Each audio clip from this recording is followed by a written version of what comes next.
And welcome back to my channel. As you know, I am Diva 706. First of all, I just want to say Happy Mother's Day to all of the mothers out there. Okay, today I'm going to talk about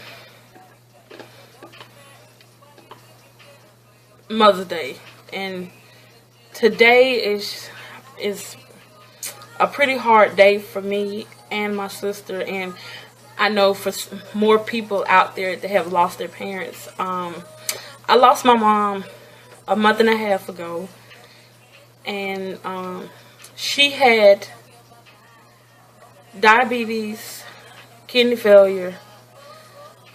She was having seizures and stuff, and Valentine's Day basically changed me and my sister's life, just changed it. My mom had coded out. It happened on Valentine's Day. She had coded out on Valentine's Day, and they told us to come to the hospital, because they were doing CPR. And by the time we got there, she had coded out twice. To make a long story short, they were saying that because of her coding out and losing, the oxygen to her brain, she had a lot of brain damage, and they thought, they said that she wouldn't recover from it, or whatever. So me and my sister, that was the toughest time in our life, because we were like, okay, God, what do we do? And they were like, we have to figure out, long-term care for her. Because at the time she was staying in the group home, and I was still caring for her as she was in the group home. And a week after she coded out, they had sedated her, but they took her out of the coma, and she didn't wake up at first. So that following Sunday, me and my sister went to see her, and she had woke up. She couldn't talk, because they had just took the ventilator out, because she was on life support too. And I'm sorry if I keep looking at my daughter's outside. And they said, we can't pick up anything from the leads that we done while she was asleep. There was nothing. So me and my sister, we stood on God. We believed everything. So we went up there that Sunday after church, and she was woke.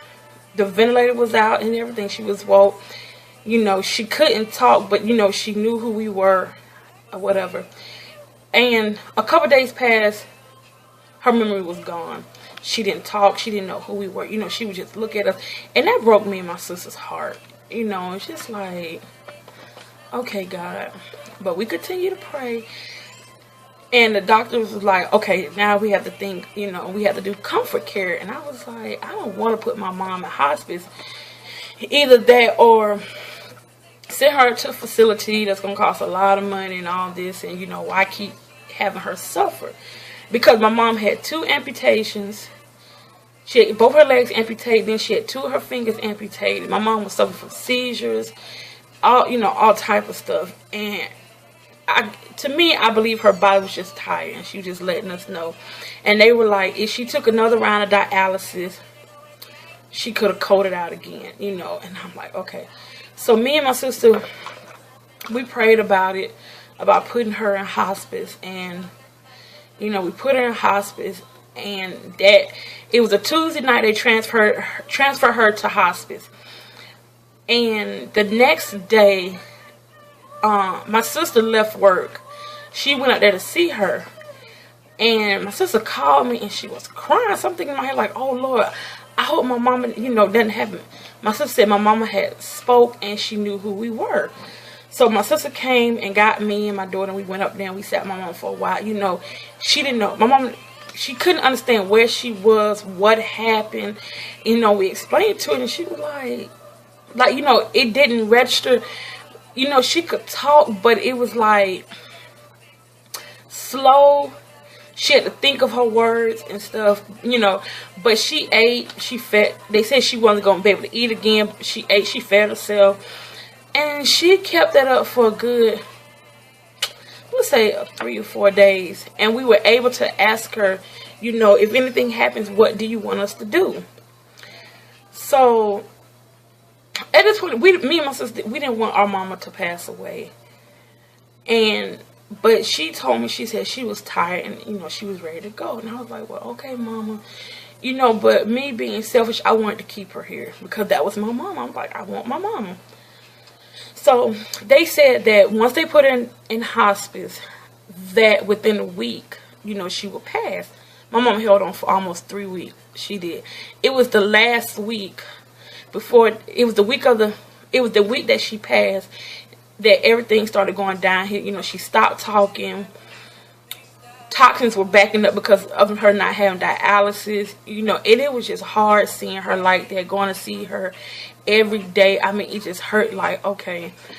But she, I remember that day when we got the call. We had just seen her that Saturday. And my daughter's godparents, they went to go see her. You know, they prayed with her. And it was Sunday morning at 6:50 when we got the call, March 22nd, that our mom had passed away.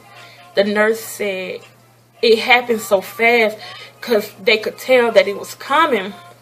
Because when we saw her that Saturday, they said, you know, she wasn't eliminating, you know, she wasn't using the bathroom anymore. So that was close, and it was hard to find her pulse and stuff. And she was having a hard time breathing. And they called us Sunday morning, 6:50. You know, she took her last breath. So I got out the bed and I just stood in the middle of the floor, and I'm like, okay, Lord, like, and I started shaking, so I had to go tell my sister.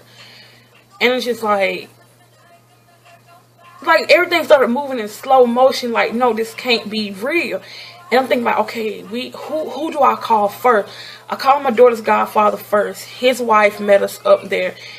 And when I walked in, I saw my mom laying there. She just looked like she was sleeping. And I just broke down crying. I was just like, but I had to understand that it was no more suffering. You know, her body, she didn't have to suffer anymore. She didn't have to keep putting her body through this or whatever.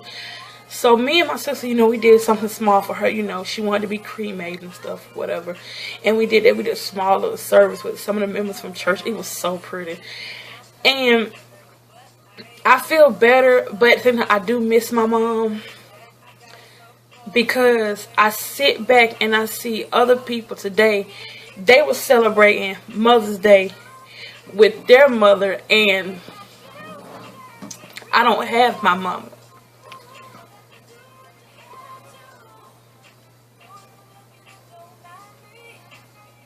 And it hurts daily, you know, because I know she's not here. And I mean, I talk to her every day. I'm sorry, y'all. And but like I said, I have to remind myself, she's still here. She's in my heart, but she's in a better place. She's with God. You know, she's not suffering anymore. And it just, sometimes I wait for the phone to ring and for me to pick it up and she be on the other end.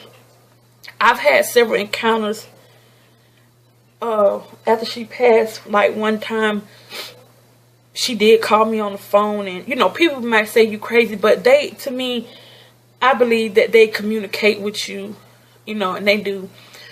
And you know, she let me know that she was okay, that she was all right. You know, she's up there with my grandmother. She's up there with other family members. And, you know, most importantly, she's up there with God. And so,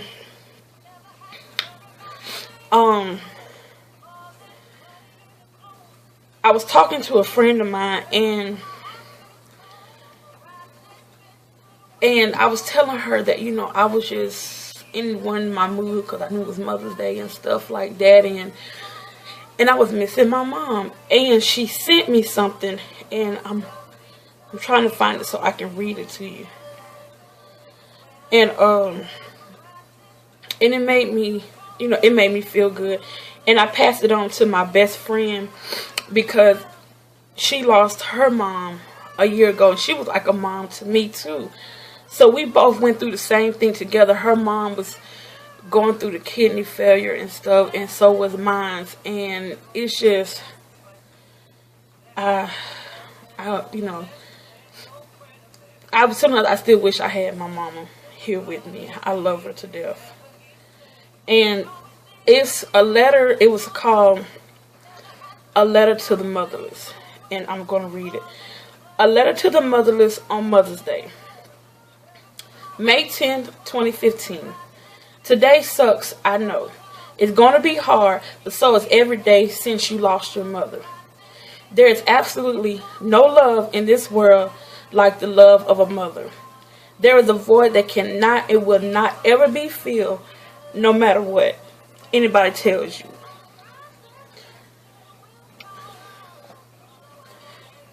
You don't miss her today any more than you will tomorrow, or the next day, or the day after that. Today's Mother's Day is just another painful reminder that she is no longer physically here. As you watch friends celebrate with their moms, please remember that yours is tucked away deep down in your heart where she will forever stay. As the wind blows, and I thought about this today, as the wind blows through your hair, know that it is her gentle and loving touch. As the warmth of the sun shines on your face, please remember the warmth in your mother's heart through all the days she had on this earth. She didn't want to ever leave you, and she still hasn't left you. Your mother was greater than this world.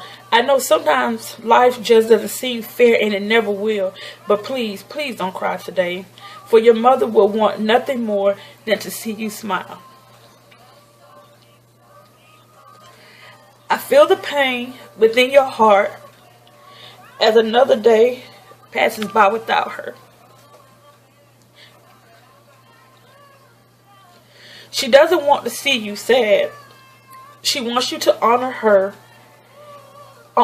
life in the best way possible.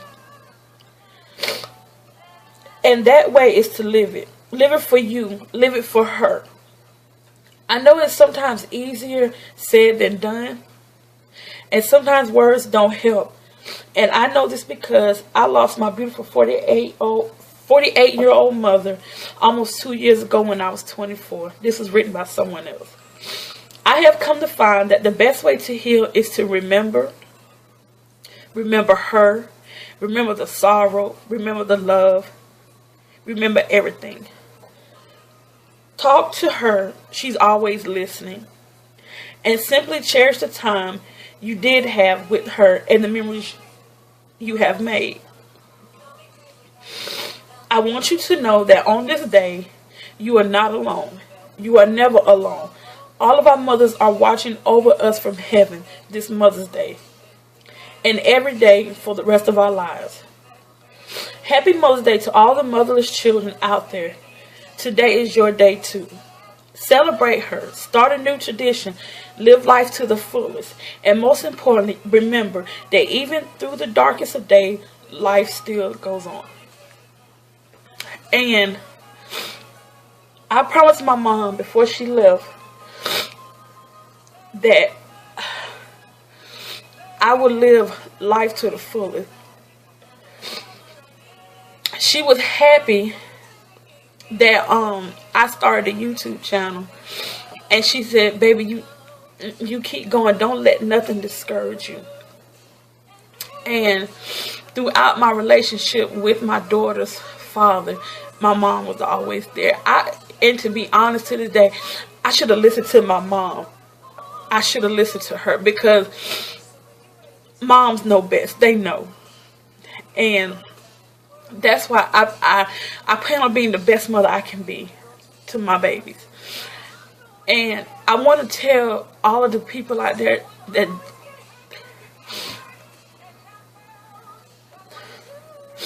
were not able to have their mom today,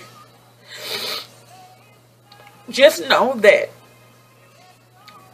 she's in heaven looking down. She's rejoicing. She's happy. Whatever may have been ailing her, or however, she has been made whole. The scripture says, and I can't remember exactly where it is, to be absent from the body is to be present with the Lord. And my mom died on a Sunday. And I thank God for my church family, because I truly believe my mom left. She may have not been able to say anything, but I truly believe my mom left here praising God.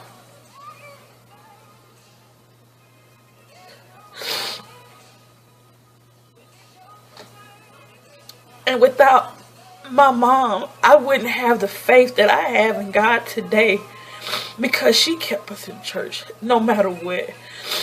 No matter what, we grew up in church, and I thank my mom for that. You know, I was glad that my baby was able to spend the last 3 or 4 years with her grandmother. And I just want to make her proud of me. I really do. I do. And I'm sorry for crying, y'all, but like my pastor told me, you know, you'll have your days, there are ups and downs, and I have my days. I really do. And yes. The littlest things remind me of her. You know, we can't even go in her room to even clean it out. You know, to go through her stuff, because it's a reminder. But I know that she's here. She's with me. She's always going to be with me no matter what. And she's up there in heaven looking down. And like I said, each one of your mothers are looking down on you. So yes, it's okay to cry. Yes, it's okay to miss them. And if you don't feel bad if you can't cry, some people it's a process. It's a grieving process. And me and my sister are still grieving. It'll be 2 months, 2 months on the 22nd of this month. And like I said, I miss my mom dearly. And I know no one will not be able to take her place. And I think about, because I work around brides and stuff, and my pastor is doing a series on marriage, it makes me miss my mom even more, because the day that I want to get married, she's supposed to be here. She promised me that she would make my wedding dress, you know. And so when I do get married, I know that my mom will be there in spirit. You know, it'll be a hard day, but I know she'll be there in spirit. So just remember that she's with God, she is in your heart, and she will always be there. And remember, like I said, that scripture says, to be absent from the body is to be present with the Lord. I'm not going to edit this video. I'm just going to put it up the way it is. I want to wish each and every, like I said, I want to wish each and every mother a very, very, very happy Mother's Day. Be blessed. Your kids are blessed to have us. Kids are blessed to have us as a mother, because the things that we go through daily, believe me, my pastor said it. Kids would not be here without their mothers. You know, people don't understand how hard it is, especially if you're a single mother, you know, such as me. And I had my mom to help me a lot with my daughter. So I plan to make my mama happy. Or, you know, I said it already. But enjoy the rest of your Mother's Day. I know I am. I'm about to lay down. So, because my baby, she took me out to eat for Mother's Day. With her little allowance, she took me to Golden Corral. She's so sweet. But, like I said, enjoy your day. Stay blessed. And I love y'all. And I'll see you later. Okay, my loves. Bye.